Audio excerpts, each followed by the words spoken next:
Okay, so we're doing limits part 3.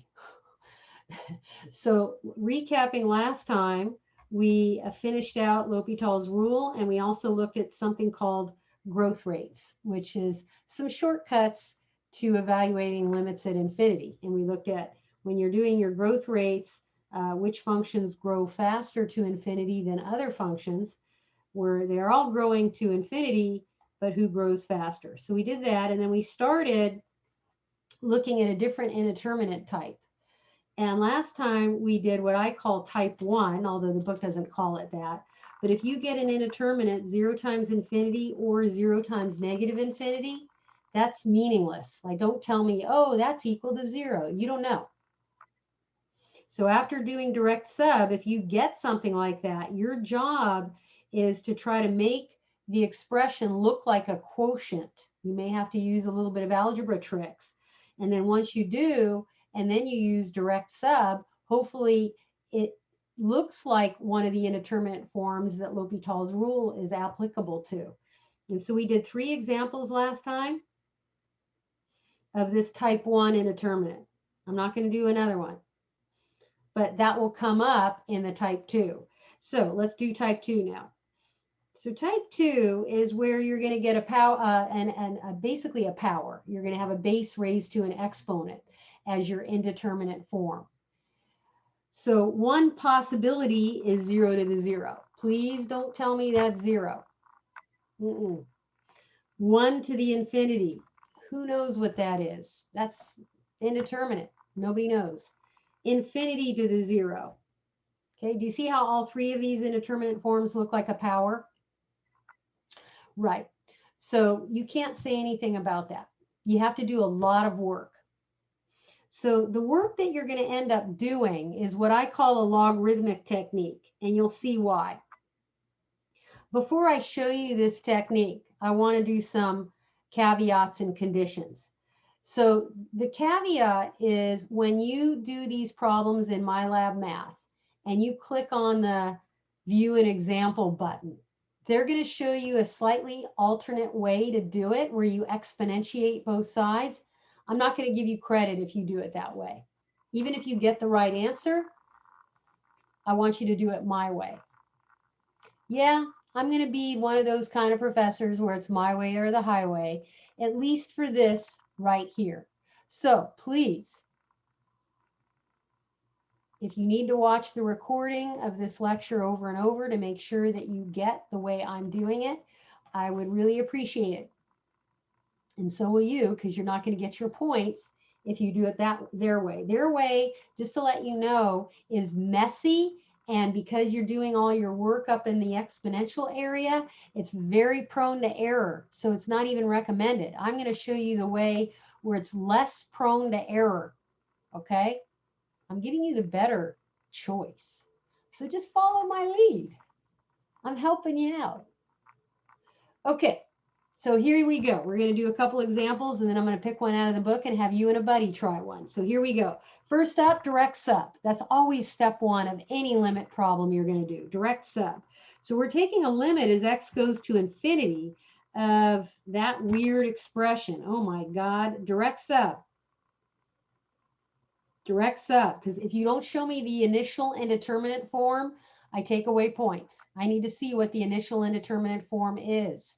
It's going to be one of these 3, but I want to know which one. You tell me. Well, first up, what does your limit fact say about 1 divided infinity? Quick, somebody tell me about 1 over infinity. What does that go to? 0. 0. So that right there goes to 0. But then what? Does the whole thing go to 0? No, no, no, no, no. All we have now is 1 plus 0 there, but that's just 1 to the infinity. Okay, so the indeterminate form that we get initially for this problem is 1 to the infinity power. Please don't say that's equal to 1, because it ain't. Now what? Well, this is where the work begins. I'm going to try to make this into a procedure so that as long as you follow my procedure, you'll be safe. Step 1, assume the limit exists and call it equal to y. So watch closely how I roll. Assume limit exists. Call it y. So what you're going to do is you're going to set this entire limit equal to y. So you're just copying it down. Y equals this big old limit. I want to see that as step 1. If I don't, loss of points. Step 2, take the natural log of both sides of this equation. Step 2, take ln, the natural log of both sides of this equation. Write it all down, because you're going to do it my way or the highway. I'm telling you right now, if you do it the My Math Lab Briggs way, I'm not even going to grade it. I don't even care if you get the right answer. You're done. I know some of you don't listen to me, and then you just end up in My Math Lab and you punch up the view an example button 4 or 5 times, and you end up doing it Briggs way. And I'm not gonna be okay with that this time. Good luck.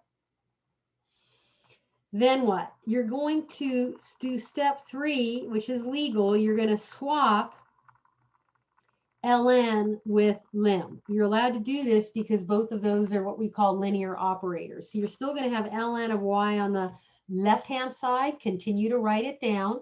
And on the right-hand side, you're going to take a limit as x goes to infinity of, and this is where you do the swap. These two swap out. You're going to take ln of 1 plus 1 over x to the x power. Okay? Then what? Don't try direct sub yet. We're getting there. Step 4, there's a lot of steps to this, is use log properties to simplify. So what kind of log properties? Specifically this log property that you learned in a pre-calc class. ln of x to the n power is the same as n times ln of x. Do you guys remember that log property?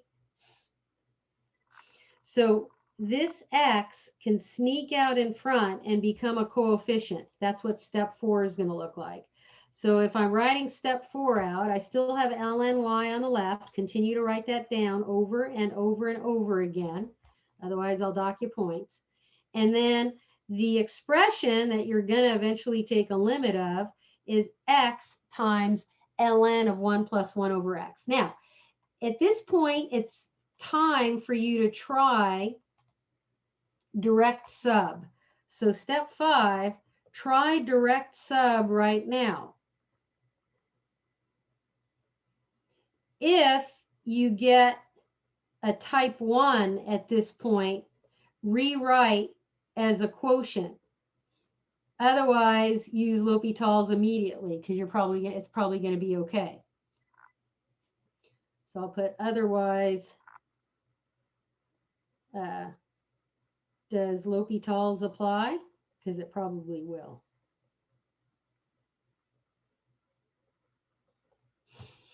Okay, so when we say direct sub, the left-hand side is still ln y. That hasn't changed. But now you're going to try direct sub. So you're going to, in this case, you're going to plug in infinity. Okay, so infinity times ln of 1 plus 1 over infinity.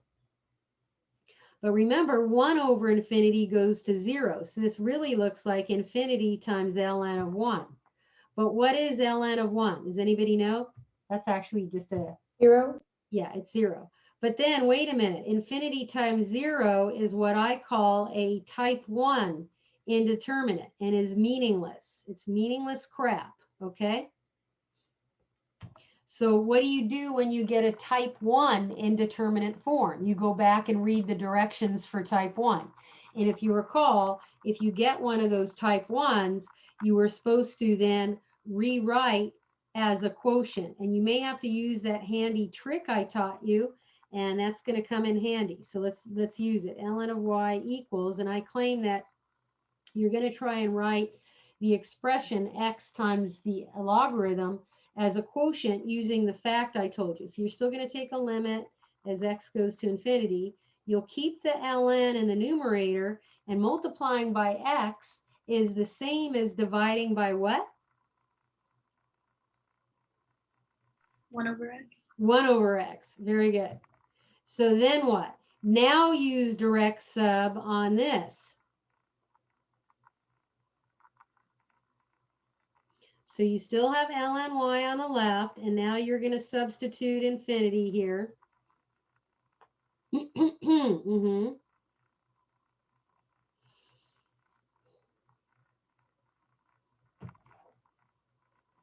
But remember, 1 over infinity goes to 0. Usually we put a diagonal arrow through it. And then this is looking like ln of 1 over 0, but that's 0 over 0. Hey, that's a good kind of indeterminate. That's the indeterminate form where it's legal to use what? What rule? L'Hopital's. Yes, now we can use L'Hopital's. Yay, success. We're not done. We still have work to do, but you know, we're getting somewhere. All right. So then what?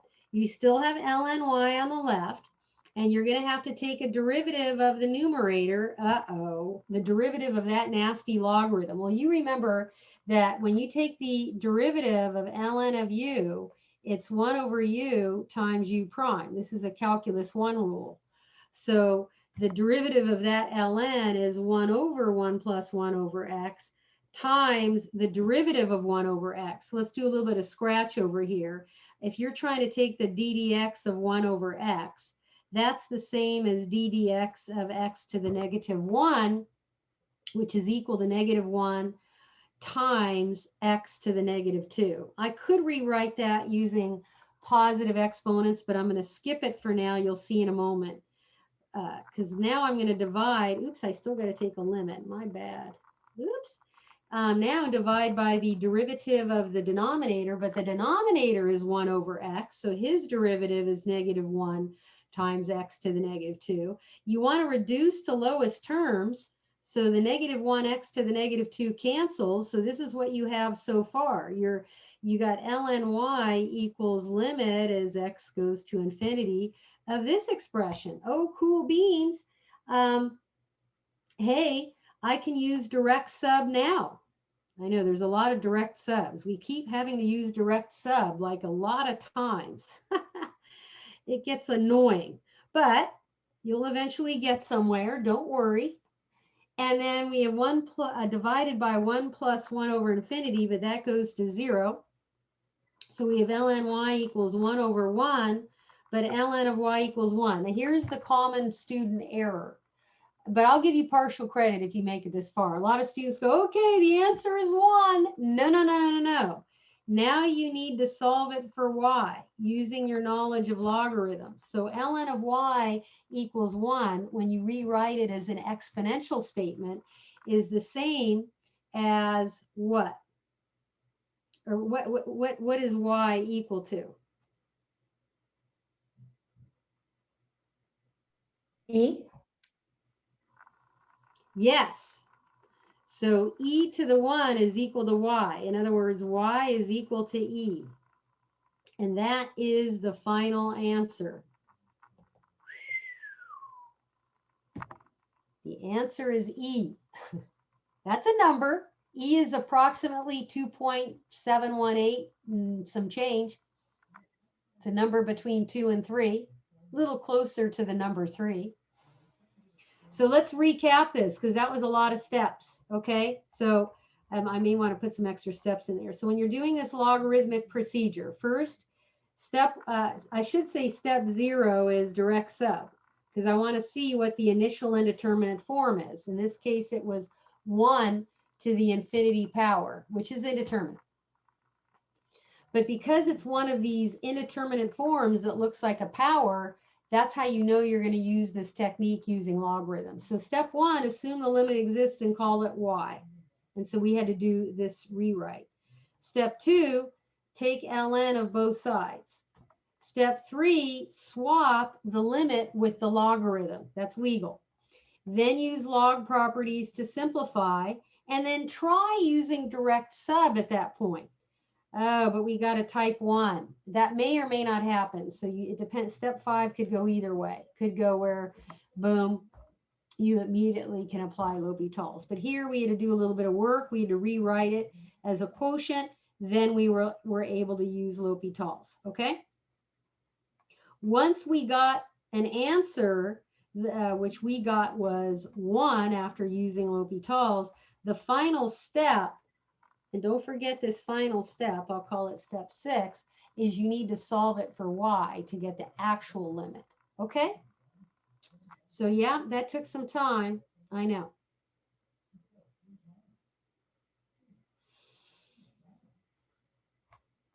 Yikes. A lot of work. Wow, that took over 1 page to go do. Yeah, easy. Professor, I have a question. Yeah.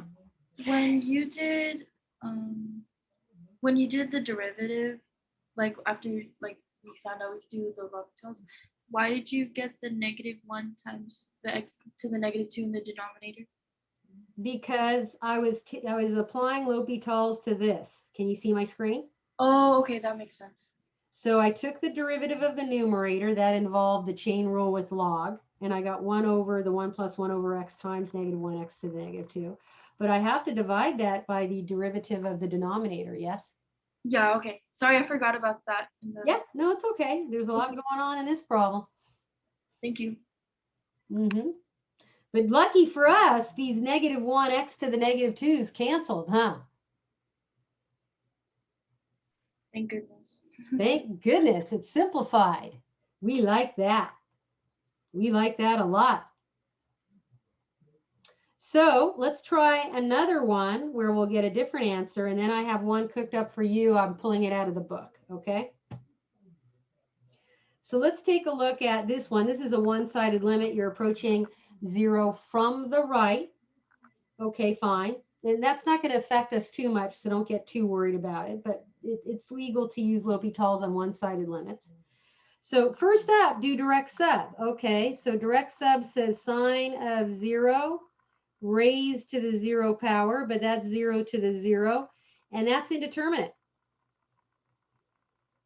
That's a power that's, who knows what that equals. Good Lord, I don't know. So I'm gonna go through the procedure a little quicker now. Step 1, assume the limit exists and call it y. Step 2, take the natural log of both sides of the equation.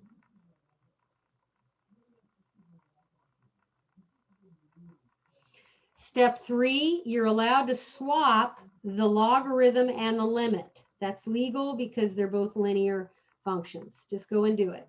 Swap it, baby. And then use log properties to simplify the logarithm. So you're going to bring the x over. And now I'm going to try direct sub at this moment to see what's going on. So I'm going to say ln y is equal to 0 times ln of sine of 0. But that's 0 times ln of 0.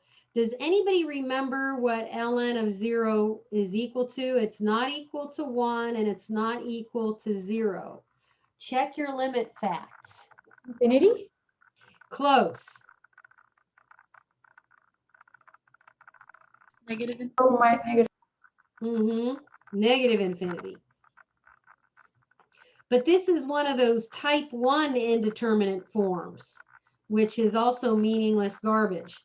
So you're going to have to work on trying to apply the strategy for type 1s, which is try and rewrite that as a quotient.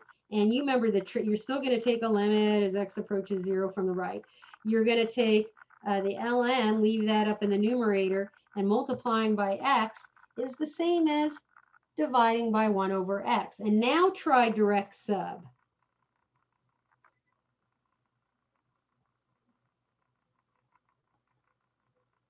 One over 0 goes to infinity. ln of 0 is negative infinity. Good news, I can apply L'Hopital's because I have one of those indeterminate forms that's a quotient, 0 over 0 or plus or minus infinity over infinity. Yay!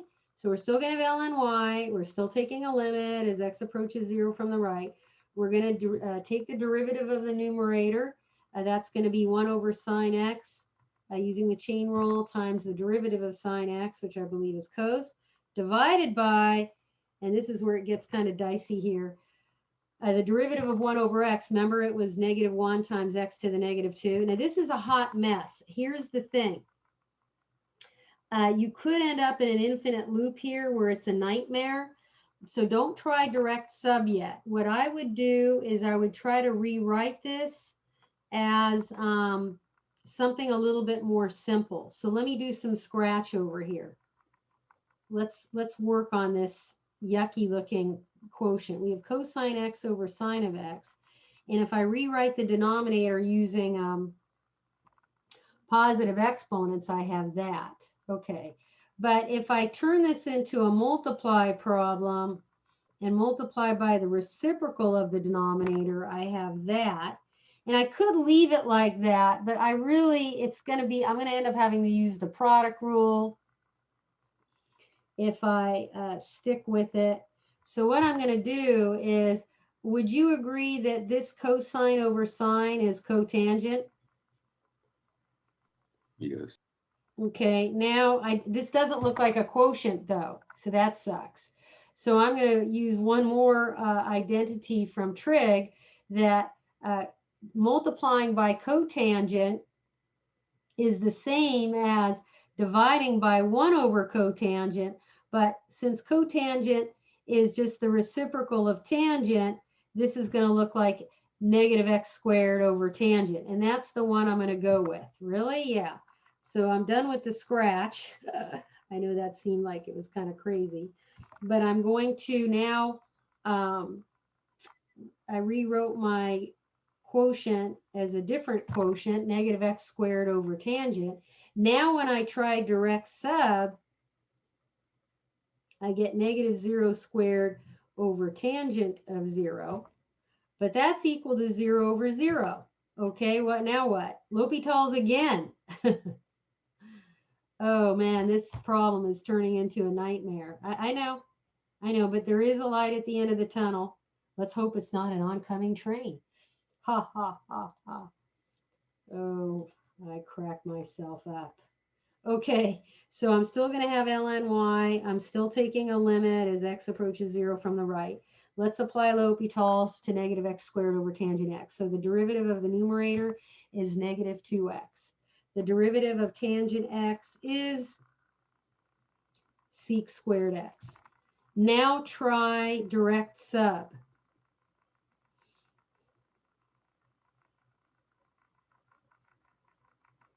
So I get 0, but sec² is 0. I don't know. What's 1 over cos² of 0? Because that's what secant is. And I get a 1. What's 0 over 1 equal to?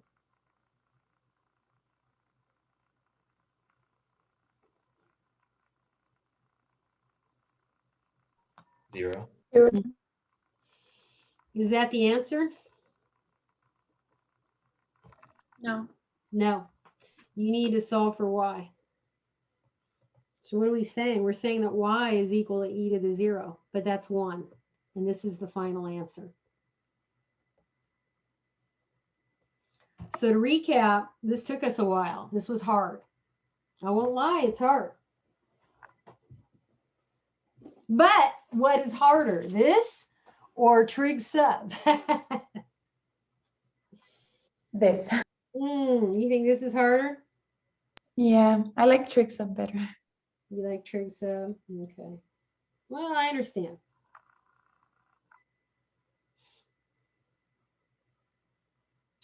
So I have one that I'm pulling out of your book right here. See this? This is section 7.6.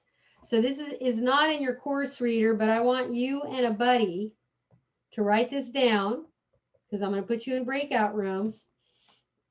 You're going to take a limit as x goes to 0 of 1 plus 2x raised to the 3 over x power. Okay? I'm going to give you a hint. This is type 2, so you are going to apply this whole logarithmic technique. But first do direct sub so that you see what the initial indeterminate form is. Otherwise, you don't get full credit because you got to tell me what that is. And then go off and do it. Okay, this one's probably a little easier than the previous one because you didn't have to do all that scratch to do the rewrite. It might even be easier than the first one I did. Okay, so you and a buddy get together. So please, before you join those breakout rooms, do yourself a favor and turn on your mic so you can talk to your buddy. All right, I want you to be able to talk to your buddy and figure out a way to get the answer. All right, here we go. I'll come and visit. If you need help, you can also shout out. Have fun.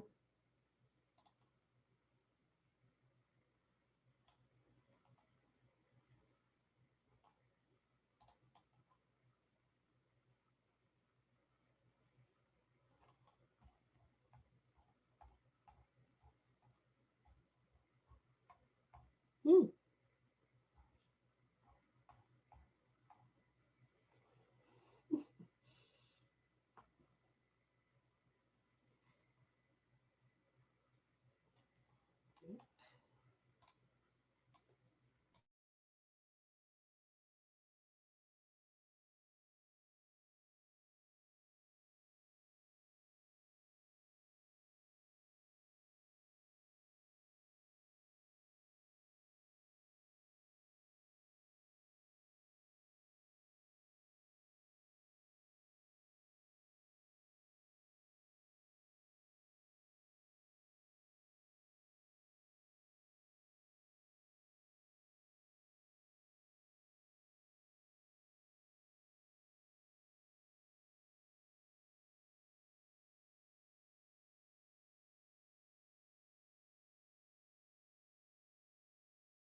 Okay, good morning and welcome back, everybody. I do want to say something about attendance. I think we need to address it. You guys all know, you're here, that attendance is counted in this class, right? And when class is over, I get a usage report from Zoom that not only tells me if you're here or not, but it tells me how many minutes you were on the call. So remember, if you're not here for the full class, I can't count that as being present for the whole class. Just so you know that I know. Like I know if you log in and you only stay for a few minutes or maybe half an hour, and that's not the full class. Okay, so please, your presence matters. We need you here. Being here is part of participating. Participating is an integral part of the course. So just so you know, it's important. Okay, some people got the right answer, and that's awesome. And so somebody tell us what that answer was.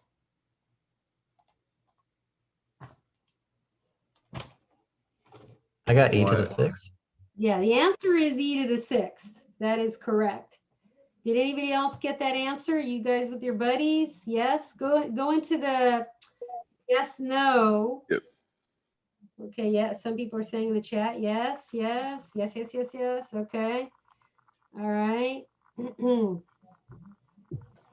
Let's take a look, because there were a couple ways to attack this problem, sort of the easy way and then the harder way, but you both ended up at the same place. But I did this because I want to point out something. So first up, you should have done direct sub, which is you're plugging in a 0 here. So 1 plus 0 is 1, but 3 over 0 is infinity. So there's your initial indeterminate form. So you should have gotten 1 to the infinity to begin. And then that's your clue. That means, uh-oh, if the indeterminate form is one of those weird, wacky powers, assume the limit exists and call it y. That's how you start. And then what? You take the natural log of both sides of the equation. Then what? Well, then you swap your limit with your logarithm. So your next step looks like ln of y equals your limit. And here you're taking ln of 1 plus 2x to the 3 over x power. Then what? You use log properties to simplify. So you're going to have, you still have ln of y on the left. Oh boy. Me and PDF annotate don't get along. Put me way up to the top. Why'd you do that? Okay. So then you're at this point. Now this is where some people did what they didn't need to do. So listen up, because I'm going to save you some steps. Okay. So if you use direct sub right now and you go, okay, I'm going to plug in 0 into the first factor and then plug it into the second factor. 3 over 0 is infinity. ln of 1 is 0. So this looks like type 1. Does everybody see that? But then here's what some of you did where you wasted valuable time, even though you got the right answer, and that's great. But a lot of times when you're taking a timed exam, doing extra steps that aren't necessary could cut into your time and hurt you. And you don't want that. So what I want you to notice is that when you get a type 1, the strategy is, yeah, go rewrite it as a quotient. So there were 2 ways to do this problem. I'll do it the hard way, and then I'll show you the easy way. So way 1, which I'll call the hard way, is what some of you did, is you still took a limit, which is good. But then you did what I told you to do, that, okay, multiplying by 3 over x is the same as dividing by x over 3. But this is hard, like what you didn't need to do that. And I'll show you why in a moment. But it still works out. Like if now you do direct sub, you go, okay, I'm going to plug in, well, let me just plug in the 0. So I'll have ln of 1 plus 2 times 0 over 0 over 3, but this is ln of 1 over 0, but that's 0 over 0. You can use L'Hopital's.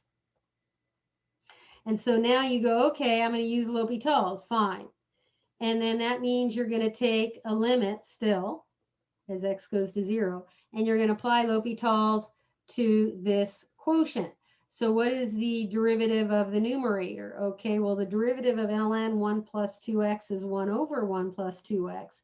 Using the chain rule times the derivative of 1 plus 2x, which is 2. And you're going to divide that by the derivative of x over 3, which is 1/3. Now, if I were you, I would clean this up before using direct sub. I mean, you could just do direct sub, but it's messy. So the dividing by 1 over 3 is the same as multiplying by 3 over 1.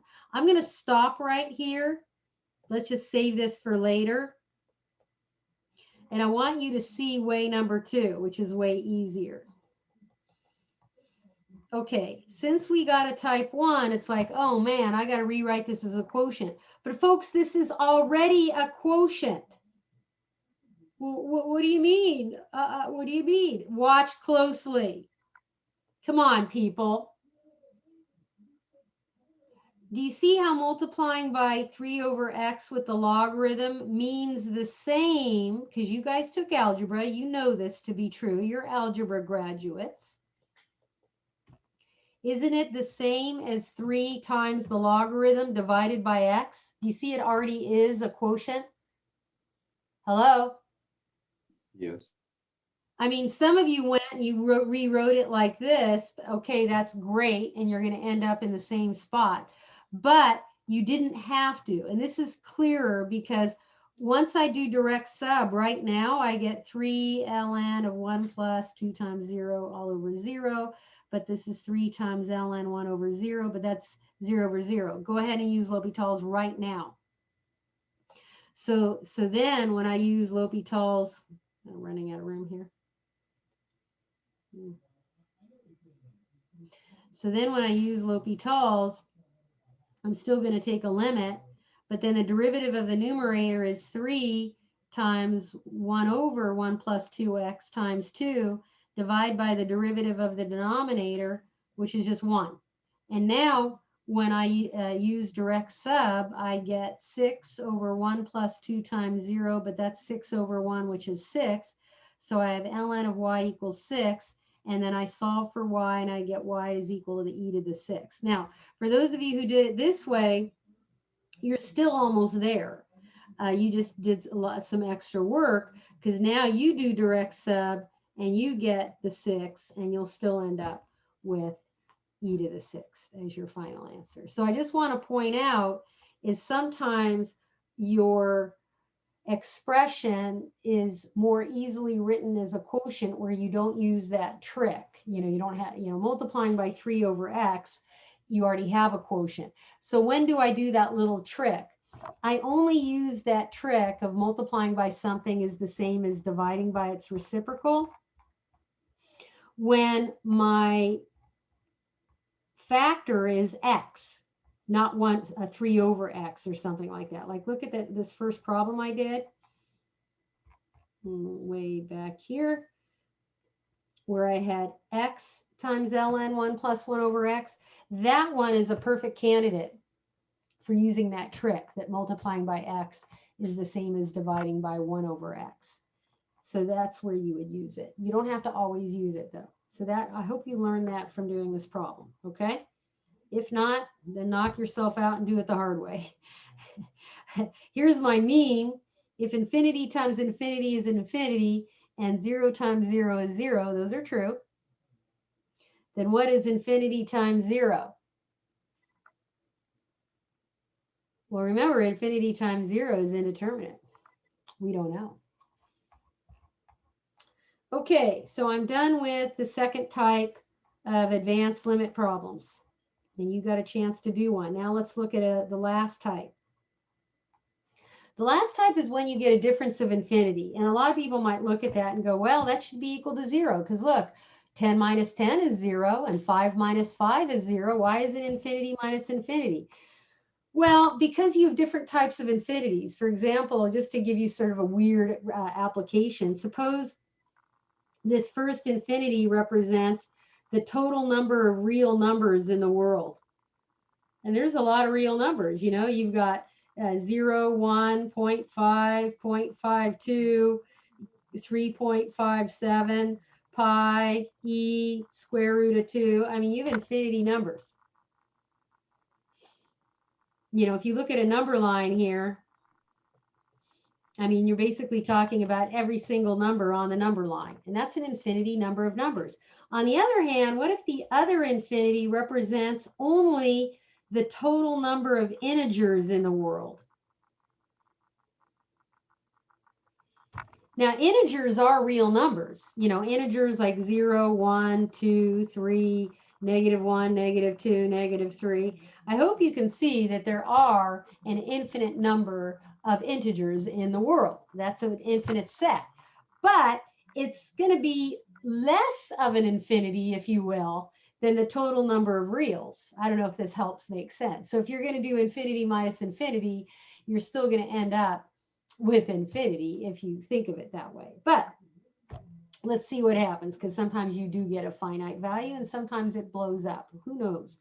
So if you first use direct sub here and you plug in x equals 1 into this expression, I get ln of 1 is 0. So I get 1 over 0 minus 1 over 0. But hey, that's infinity minus infinity, which is indeterminate. Now what? Now the trick is going to be, and this is where some people choke because their algebra is a little shaky, is you have to rewrite this difference of quotients as one quotient, which isn't too hard. They made you do this in your algebra class like a million times. You find the LCD and, then try to rewrite both fractions with the denominator as the lowest common denominator and then combine them into one big old fraction. How hard could this be? So the scratch here is rewrite the two quotients as one quotient, and then when we get there, we'll use direct sub one more time and then see if L'Hopital's will apply. So if I look at these two quotients, the LCD is the product of ln x times x minus 1. So I need to beef up the first fraction by multiplying him by a special version of 1, which will be x minus 1 over x minus 1. And then the other fraction, I'll multiply him by a special version of 1, which is, ooh, that looks terrible, ln of x divided by ln of x. So when I do that, each fraction now has the same denominator, which is good. So now I can combine them into one big old quotient. So I'll do that because the denominators are now like. Okay, and there I'm done with the scratch. Now what? Well, now you can take the limit. In this case, as x approaches, what the heck are we taking a limit of? X approaches 1 from the right. Okay, so you're going to take the limit as x approaches 1. Okay, plug it in. 1 minus 1 minus ln of 1 all over ln of 1 times 1 minus 1. Well, this is basically going to be 0 over 0, which is good. Why? Because this is indeterminate, but it's the kind of indeterminate that you're allowed to use L'Hopital's. So we go, yay, we're still going to take a limit. Now, this is where it gets tricky, because did I ever tell you that I love the product rule, guys? Have I mentioned that ever in this class? Like I'm a really big fan? Yes, no, maybe? Many times. Many times? And the Yeah, chain rule. Yeah, I love the chain rule. I love the product rule. I love all that stuff. And so, you're probably going to see it on an exam. Hint, hint. Didn't you have a product rule problem on the midterm a week or so ago? Yes, you did, because I love the product rule. Like you're not getting out of my class alive without knowing how to use it. So when you take the derivative of the numerator here, that's not too hard. No product rule needed. It's just 1 minus the derivative of ln x is 1 over x. Now, when we take the derivative of the denominator, you're going to need the product rule because that's a product of two factors, ln x multiplied with x minus 1. So you got to use the product rule. Oh, but I thought we were using L'Hopital's. Yeah, we're in the middle of using L'Hopital's, and in the process, we got to do the product rule. I love these double whammies, don't you? Yeah, because you feel like you're an Olympic athlete going for the gold, baby. So here we go. First, take the derivative of ln of x, but that's 1 over x, and then multiply that by x minus 1, plus, now take the derivative of x minus 1. Ooh, that's easy. That's just going to be 1 times the other factor, but that's ln x. Okay? Yuck.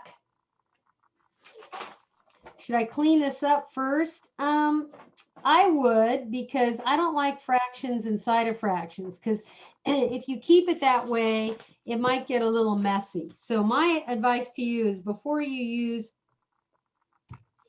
direct sub again, let's clean up using algebra this expression just to make it look a little prettier. So I'm going to multiply this expression by a special version of 1. Does anybody know what my special version of 1 is going to be? X over X. Yes, x over x. Good one. That's how you simplify a complex fraction. And since you're going to multiply these two fractions together, you can distribute. And that's what we want to do before we're going to use direct sub again. So do the cleanup here. And distributing the x and then simplifying, you're going to end up with this. And now you can go ahead and use direct sub. All right.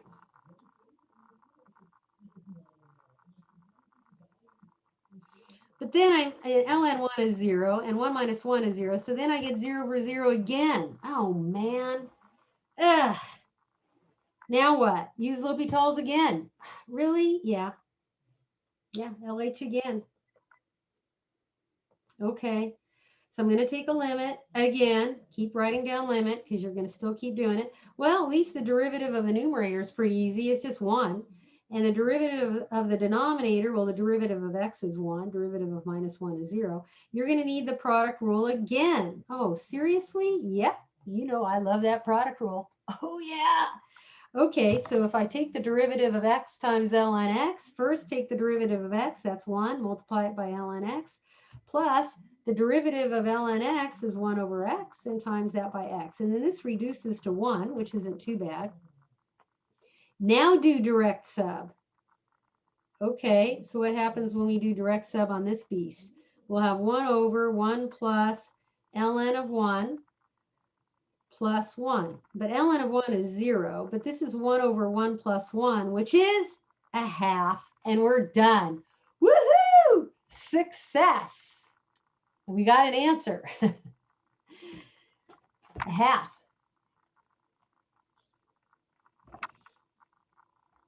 So what's the recap on this baby? Well, when you have a difference of two quotients and you use direct sub on it, and if you get infinity minus infinity, uh-oh, indeterminate. Then what? The strategy is use all your algebra knowledge and try to write that fraction as one big old fraction. You know, find the LCD, la, la, la, and then try direct sub. And hopefully you'll get something that's an indeterminate form where L'Hopital's is applicable. And we did, and then we applied L'Hopital's, and then we had to get 0 over 0 again and apply L'Hopital's again. And in the process of doing L'Hopital's, this problem was a little bit tricky because we had to use the product rule, which was kind of a bummer. But, you know, it all worked out using the product rule 2 different times, and we got a half. Questions?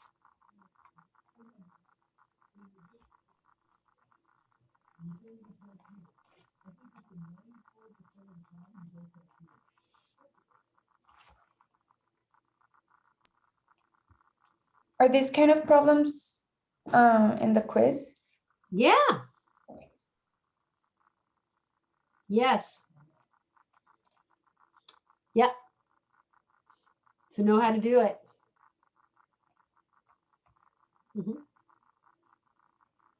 Okay, so is that your only question? You know, I love it when it's like, is that on the quiz? What does that mean? That you have to care, right?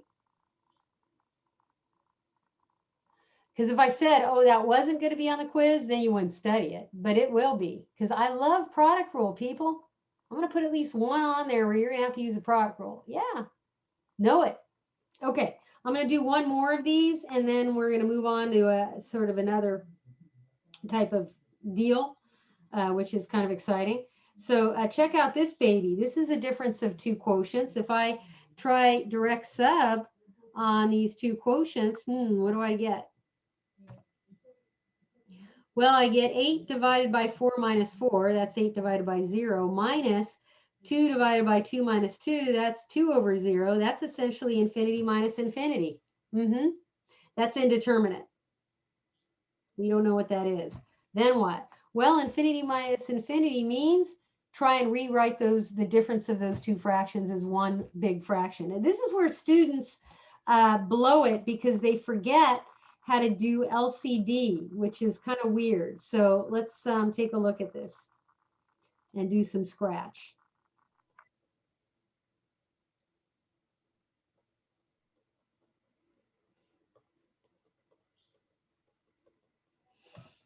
So you don't want to make it any harder than it is. So I claim that this factors because it's a difference of squares.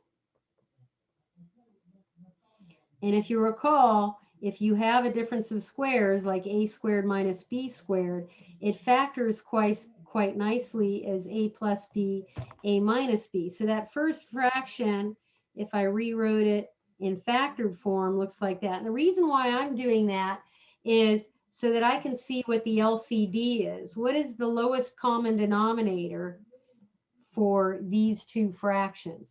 I'm going to give you some choices.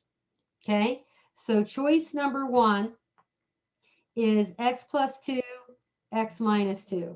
Choice number 2 is x plus 2, x minus 2, x minus 2. The first one? One is correct. That is the lowest common denominator.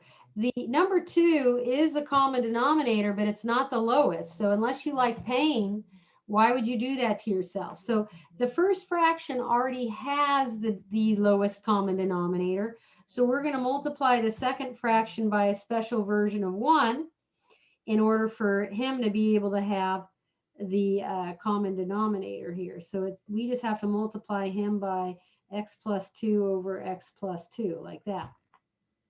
So when we do that, these two fractions then have like denominators.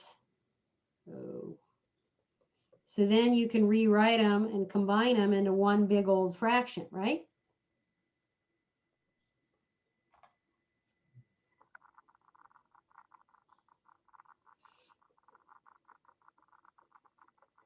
So here's my question to you. True or false? Can I cancel right here like this? Is that okay? No, because That is illegal. Illegal canceling. Don't do that. I see Calc 2 students doing stuff like this. It just hurts so bad. Why? Because this x plus 2 isn't even available for canceling because he's part of an overall difference. So you don't want to do that. So the answer here is false. Please don't. Because you're going to fall into the pit of despair. And I'm not even going to grade whatever else you have next because I don't even care at that point.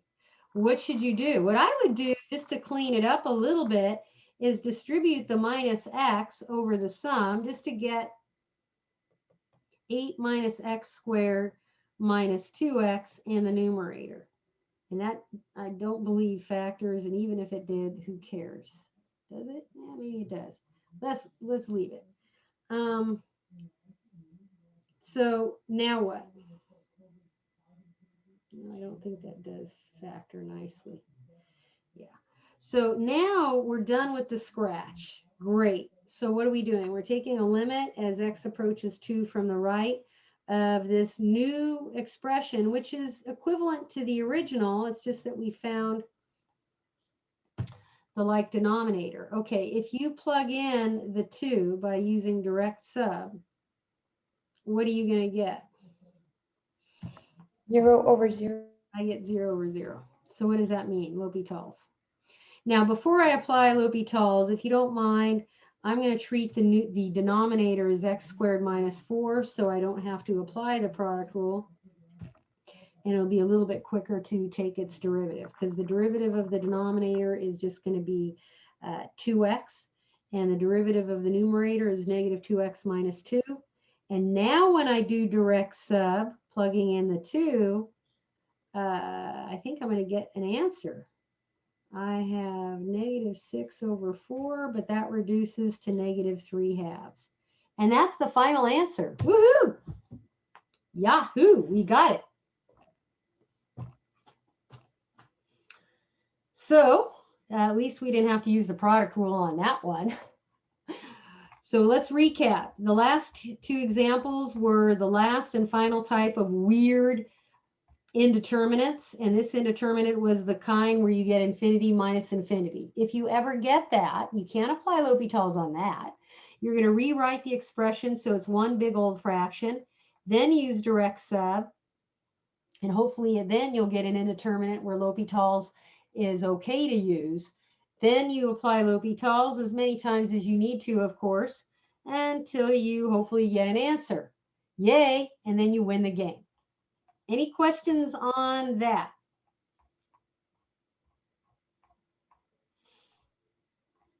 So on the quiz Sunday, I'm going to give you at least one of each of these advanced limit types. So if you can at least do each one on your quiz, you should be fine. Now there's going to be more. I think I told you I put 18 or 19 problems on there. There's a lot of regular limits where you're just going to be using L'Hopital's up the wazooby. So hopefully you enjoy, because L'Hopital's is fun. But you're going to have one of each of these advanced type of limits. So here on page 6, I list the 3 types. Type 1, you'll either get 0 times infinity or 0 times negative infinity, one or the other. And then type 2, which you got a chance to work on with your buddy today, you'll get a power, either 0 to the 0, 1 to the infinity, or infinity to the 0, which is indeterminate. And then you use that logarithmic technique and hopefully it all works out for you. Please don't do it the way Briggs does it. I'll give you no credit. Do it my way. And then the last type is where you get infinity minus infinity. Yay. Now, folks, when you get infinity minus infinity, when I did the 2 examples, for my 2 examples, it turned out where I got a finite result. That doesn't always happen. Sometimes, and for any of these, actually, you can try even for these other types where you end up with it blowing up, where it goes to infinity. That can happen. Just so you know, so you don't freak out like, oh my God, this can't be right. This can't be right. It's blowing up. No, it could be the answer. So that's always a possibility. So I want to finish today's lecture with doing these loop-de-loops, which can happen. And because they can occur in the next chapter we're going to be moving into with sequences and series, I think it's a good idea for me to introduce it right now so that when it happens, when we're in the middle of that module, you don't get too stressed out. Okay, so what is it? It's where L'Hopital's fails. What? L'Hopital's can fail? No. Yeah, it can. And when it does, you'll know it because you'll feel like you're inside of an infinite loop and you're applying L'Hopital's over and over and over again and you're never getting out. It's like, what? So I'll show you, the process of that, and then I'll show you how to abort the infinite loop and do a different approach. Okay? So let's start by, let's say you didn't know that this was one of those infinite loop problems. Like you're like, hey, I'm having a good day today. Everything's great. It's Friday, baby. How bad can it be? I'm going to do direct sub. La, la, la. Well, the square root of infinity squared is still going to be a large number, so essentially infinity. And I'm like, hey, let's apply L'Hopital's. How bad can this get? Well, you're thinking, you know, could be okay. And you're like, okay, well, the derivative of the numerator is easy. It's just 1. How, geez. Now, the denominator, if you rewrite it using rational exponents and then use the chain rule to take its derivative, you're going to get a half x squared plus 1 to the negative half times, using the chain rule, the derivative of x squared plus 1. You can reduce a little bit. Oh, boy. I don't know what just happened. And then, oh boy, if you rewrite the denominator with positive exponents, it looks like this.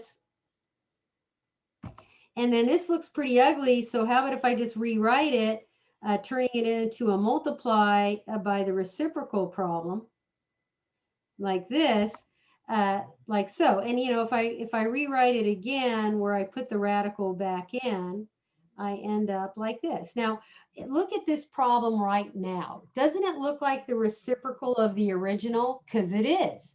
And if you didn't notice that, you could go, okay, let's do direct substitution now. How bad can this get? Well, infinity over infinity. My bad. Let's go do the L'Hopital's rule again. Da, da, da, da, da, da. And I'm using L'Hopital's again. Okay, the derivative of that square root, we already did that. Using the chain rule again, and the derivative of the denominator is just 1.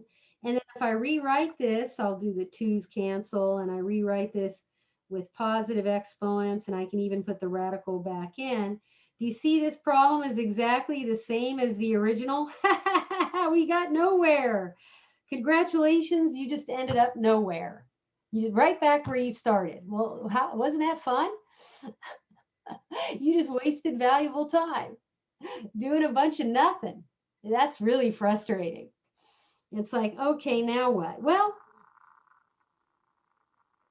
L'Hopital's failed. So now what? It's not a perfect thing, people.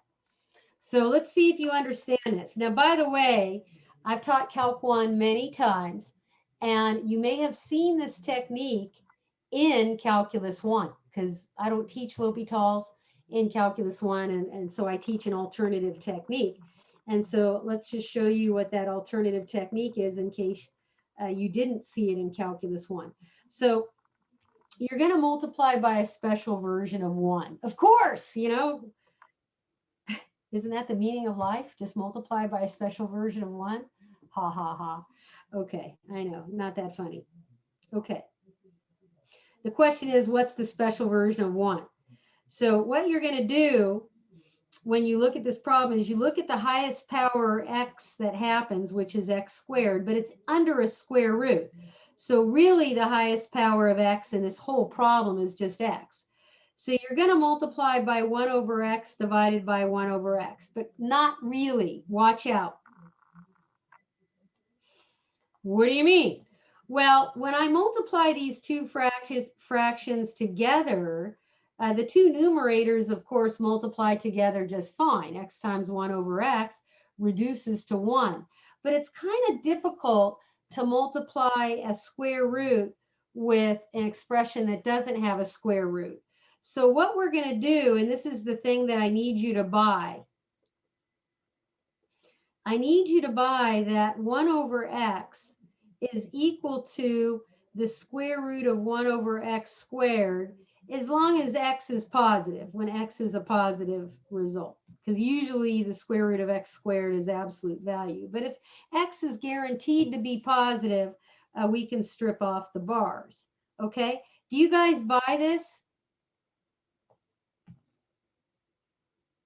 Yes. Good. Thank you. Because the 1 over x, I'd like to replace it with the equivalent square root. Why? Because when you multiply two square roots together, it's easy. Well, how come? Because you learned something, hopefully in an algebra class, that when you multiply two square roots together, as long as you have positive radicands, then it's legal to stick them under the same radical. That's cool and helpful for us. Why is it helpful for us? Because what we'll do is we'll multiply the x squared plus 1 with the 1 over x squared and put it under the same radical, and then distribute the 1 over x squared. Okay, yee. Then what? Now you got to keep going here. So I'm down here now. You're still going to take a limit as x goes to infinity of 1 over, and there's a big old square root down there in the denominator. When you distribute the 1 over x squared, you get x squared over x squared, but that reduces to 1. Plus 1 times 1 over x squared, but that's just 1 over x squared. Now you can do direct sub. Cool. So what are we substituting? X equals infinity. But then what's 1 over infinity go to? You know, check your limit facts.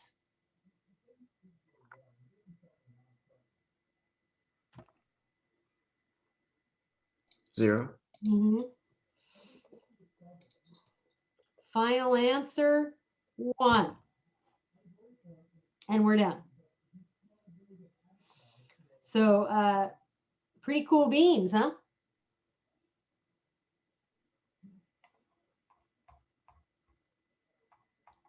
Is everybody gobsmacked by that one?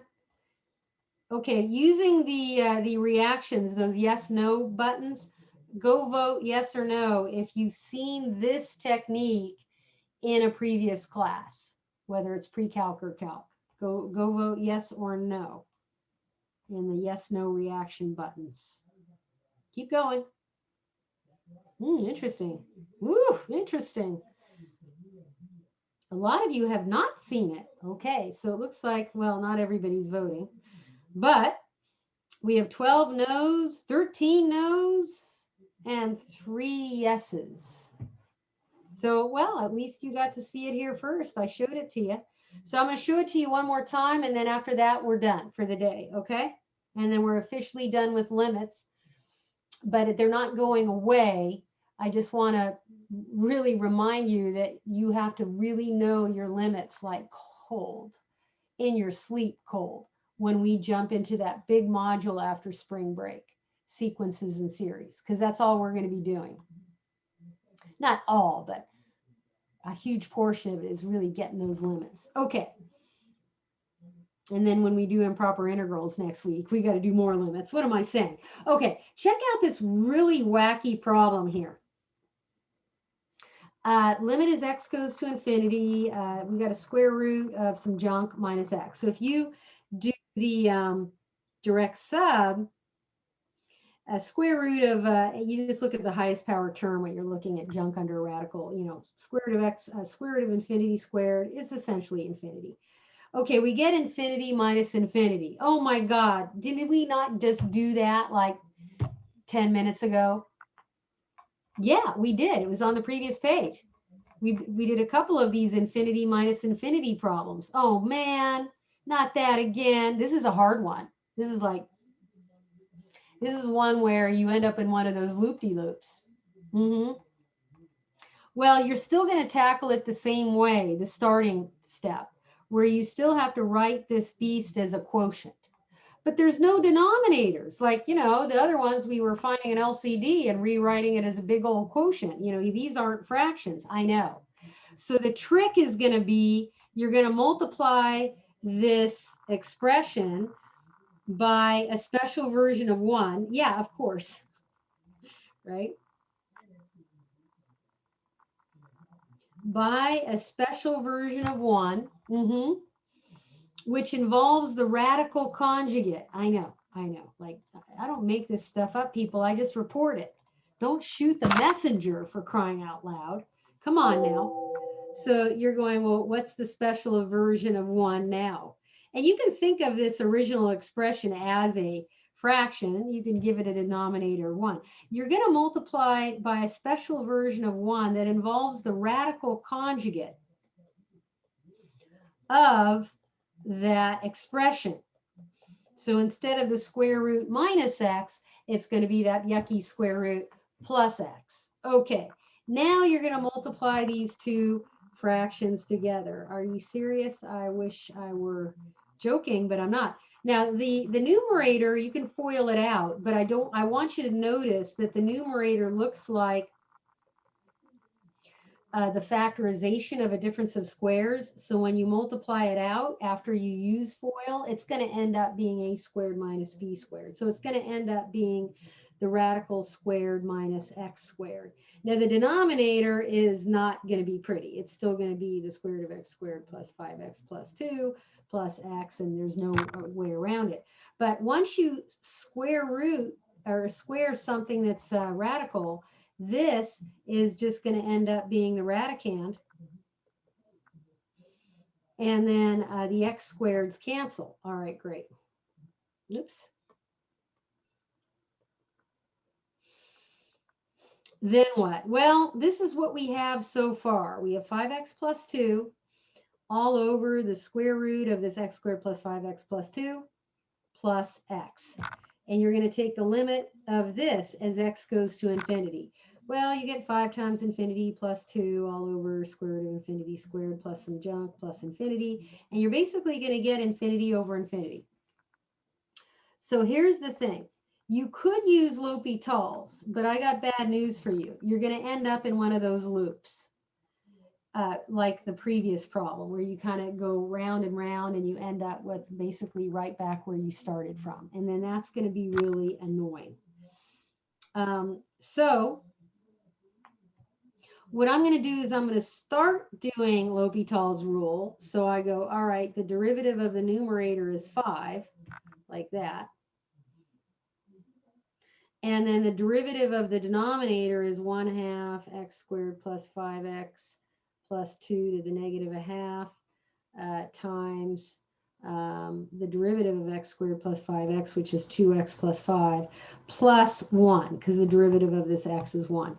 And then this right here is I'm going to take it to a piece of scratch paper and work on it, because that's the thing that's going to end up in a loop-de-loop when I try to use L'Hopital's on it. Okay? I know this problem takes forever.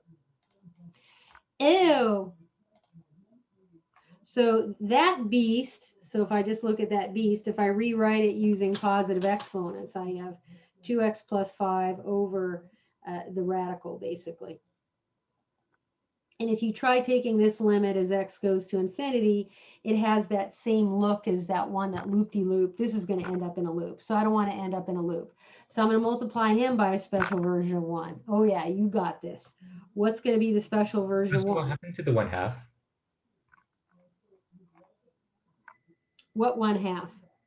The one in the denominator being multiplied by the x squared plus 5x plus 2, the coefficient right here. Okay, Jameson, hello? Yes? Is this the negative 1/2 you're talking No, about? the one to the left, all the way to the left by the 5. Oh, right. What happened to that 1/2? Yes, what did happen to that 1/2? What happened to him? Yeah. Good point. What happened to him? Hang on.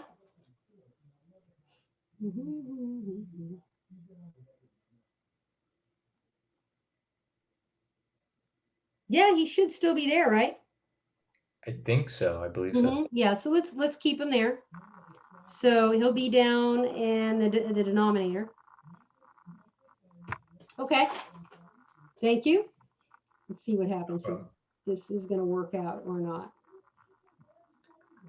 Okay. Okay, good call. We'll come back to that. So we have a 2 here. Now what? Remember this? Yes? Yep. Okay. So what's the trick we're going to do?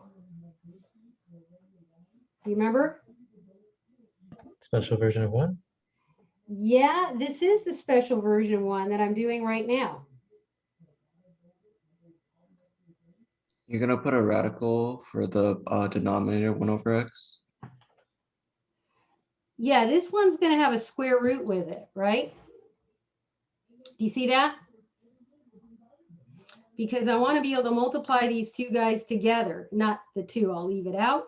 But then this thing ends up just being what? So I'm still going to take a limit as x goes to infinity. When I distribute, this is going to end up being 2 plus 5 over x, like that. This 2 will still be here. These two radicals multiply together.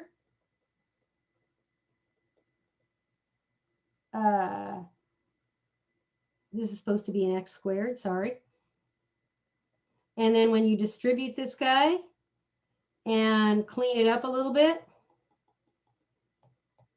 you'll have a square root of 1 plus 5 over x plus 2 over x squared, like that. Is everybody with me? Then what? Take a limit as x goes to infinity and use direct sub, okay?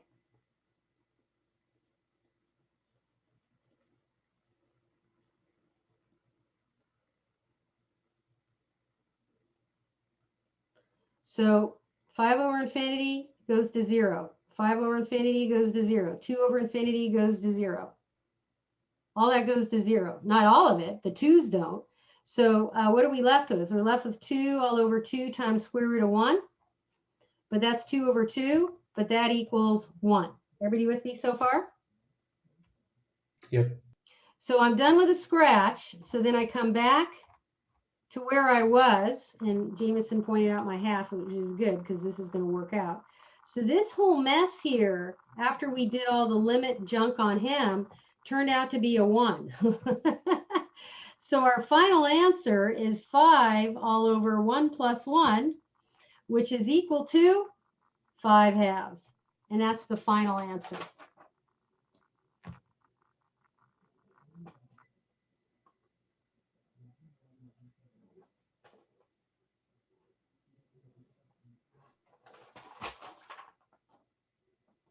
So what about it? The recap is sometimes L'Hopital's does fail. And if it does, then you're going to have to resort to this sort of different technique. Now, I want to say one thing about this technique I just did.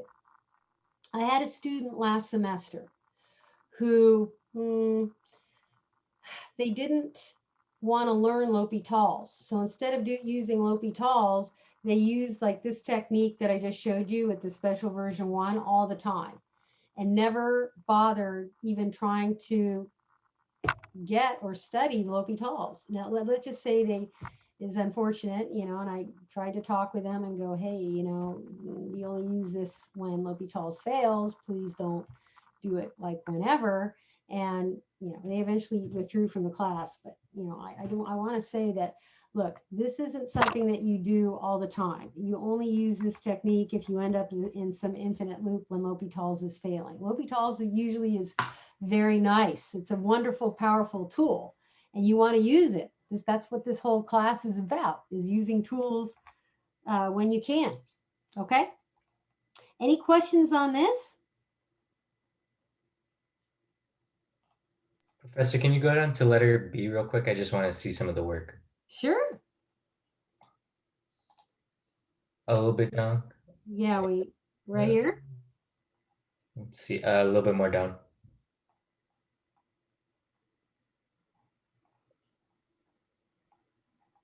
A little bit more. Okay, that's good. Mm-hmm. Thank you. You're welcome.